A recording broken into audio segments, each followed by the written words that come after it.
Baik, Assalamualaikum warahmatullahi wabarakatuh.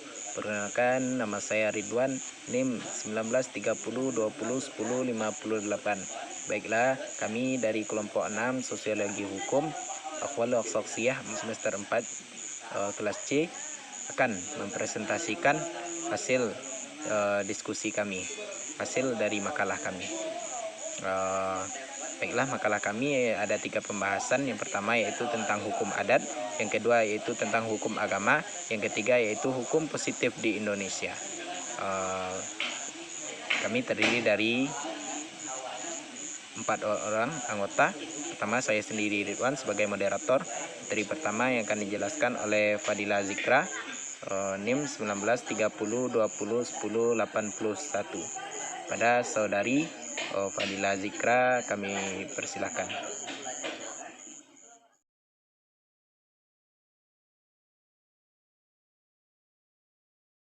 Saya akan menjelaskan poin A, yaitu hukum adat. Hukum adat merupakan hukum asli dari Indonesia, yang mana hukum ini itu tidak tertulis dan tidak terkodifikasi dalam peraturan perundang-undangan nasional. Namun hukum ini telah berlaku sejak dahulu di masyarakat adat di berbagai wilayah atau berbagai daerah di Indonesia, dan sampai sekarang ini juga masih diakui sebagai salah satu hukum yang sah dan berlaku di Indonesia. Kemudian menurut Terhar, hukum adat itu merupakan keseluruhan peraturan-peraturan yang menjelma dalam keputusan-keputusan fungsionaris hukum yang berwibawa dan juga berpengaruh, yang mana pelaksanaan hukumnya itu dilakukan secara serta-merta dan ditaati dengan sepenuh hati oleh masyarakat.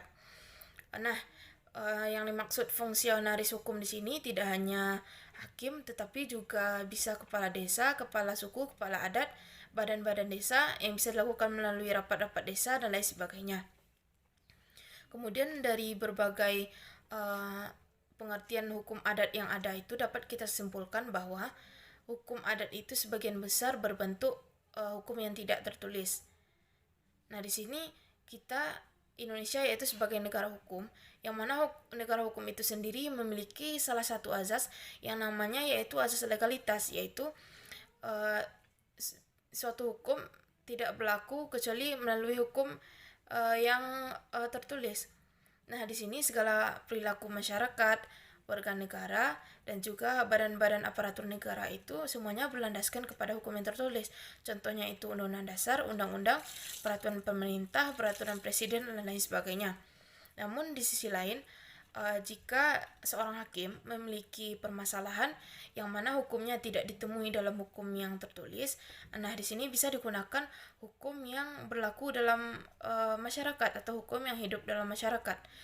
Nah, kemudian berlakunya hukum adat dalam sistem hukum Indonesia juga diakui dalam pasal 25 ayat 1 dan pasal 28 ayat 1 mengenai ketentuan-ketentuan pokok kekuasaan kehakiman dalam Undang-Undang Nomor 4 Tahun 2004, yang intinya itu hukum adat bisa dijadikan hakim sebagai dasar dalam mengambil keputusan.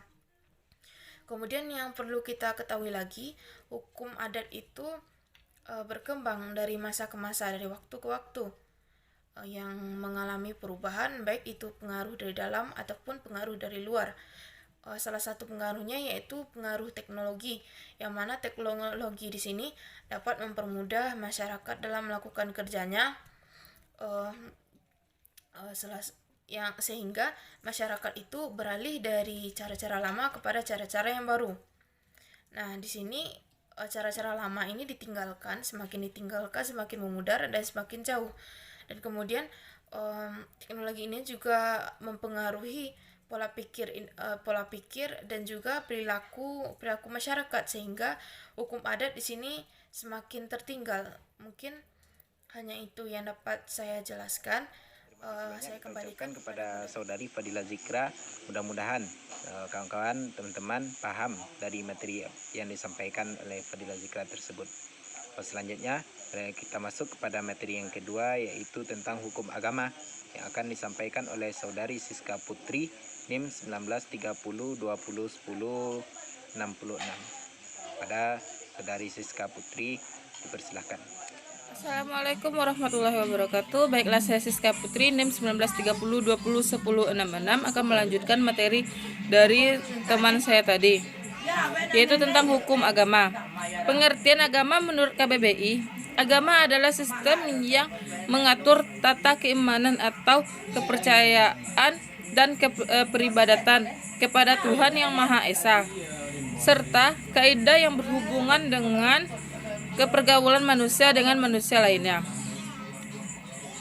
Menurut Imam Durkheim mengatakan bahwa agama adalah suatu sistem yang terpadu yang terdiri atas kepercayaan dan praktik yang berhubungan dengan hal yang suci.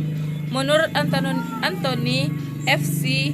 Walesi, agama sebagai seperangkat upacara yang diberi rasionalisasi lewat mitos dan menggerakkan kekuatan supernatural dengan maksud untuk mencapai terjadinya perubahan keadaan pada manusia dan semesta. Dasar hukum yang menjamin kebebasan beragama di Indonesia ada pada konstitusi kita, yaitu pasal 28E ayat 1 Undang-Undang Dasar tahun 1945, pasal 28E ayat 2 Undang-Undang Dasar 1945 juga menyatakan bahwa setiap orang berhak atas kebebasan meyakini kepercayaan. Selain itu, dalam pasal 28I ayat 1 Undang-Undang Dasar 1945 juga diakui bahwa hak untuk beragama merupakan hak asasi manusia.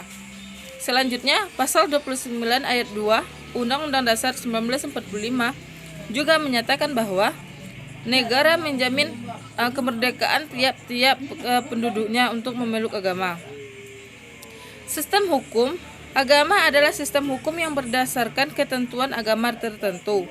Sistem hukum agama biasanya terdapat dalam kitab suci. Sekian penyampaian dari saya. Assalamualaikum warahmatullahi wabarakatuh. Saudari Siska Putri telah menjelaskan materi, mudah-mudahan teman-teman dapat memahami dari apa yang dipresentasikan. Yang terakhir kita masuk kepada materi yang terakhir, yaitu hukum positif di Indonesia. Akan disampaikan oleh Rio Febrian Saputra, NIM 1930201059. Ada Rio Febrian Saputra, dipersilahkan.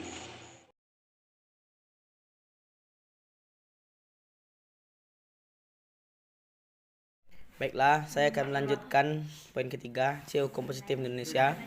Hukum positif merupakan peraturan-peraturan hidup kemasyarakatan yang dapat memaksa seseorang agar mentaati tata tertib dalam masyarakat, serta memberikan sanksi yang tegas berupa hukuman terhadap siapa saja yang tidak mematuhinya.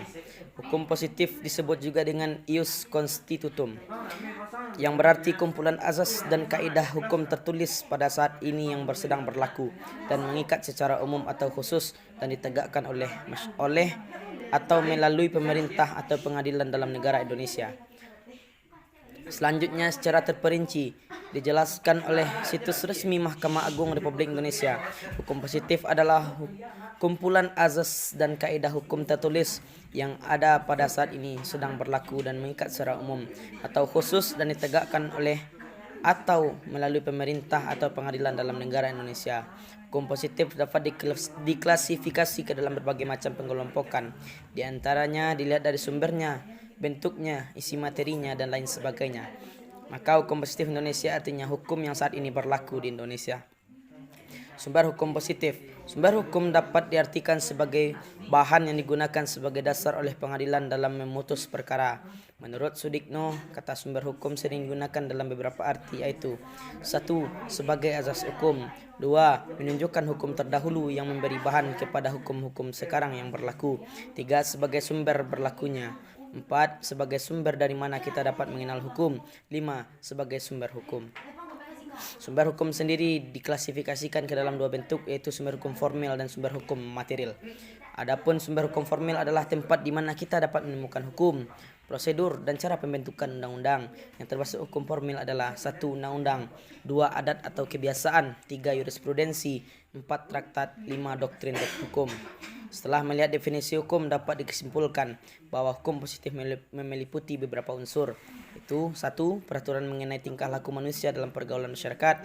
2. Peraturan diadakan oleh badan-badan resmi yang berwajib. 3. Peraturan bersifat memaksa. 4. Sanksi terhadap pelanggaran peraturan tersebut adalah tegas. Hukum positif Yang berlaku sekarang adalah Undang-Undang nomor 12 tahun 2011. Pasal 7 Undang-Undang yang mengatur jenis dan hierarki peraturan perundang-undangan adalah Undang-Undang 1945, Ketetapan MPR, Undang-Undang atau Perpu, Peraturan Pemerintah, Perpres, Perda Provinsi atau Perda Kabupaten atau Kota. Di luar itu, peraturan perundang-undangan yang berlaku adalah yang ditetapkan oleh organ negara. Mungkin hanya itu. Terima kasih. Assalamualaikum warahmatullahi wabarakatuh. Baik, terima kasih kita ucapkan kepada saudara Rio Febrian Saputra yang telah menjelaskan materi terakhir dari kami kelompok 6. Mungkin hanya itu presentasi dari kami kelompok 6. Saya selaku moderator mohon pamit undur diri. Mohon maaf apabila kesalahan dan kekurangan. Terima kasih teman-teman yang telah menonton. Jangan lupa like, comment, and subscribe. Terima kasih. Assalamualaikum warahmatullahi wabarakatuh.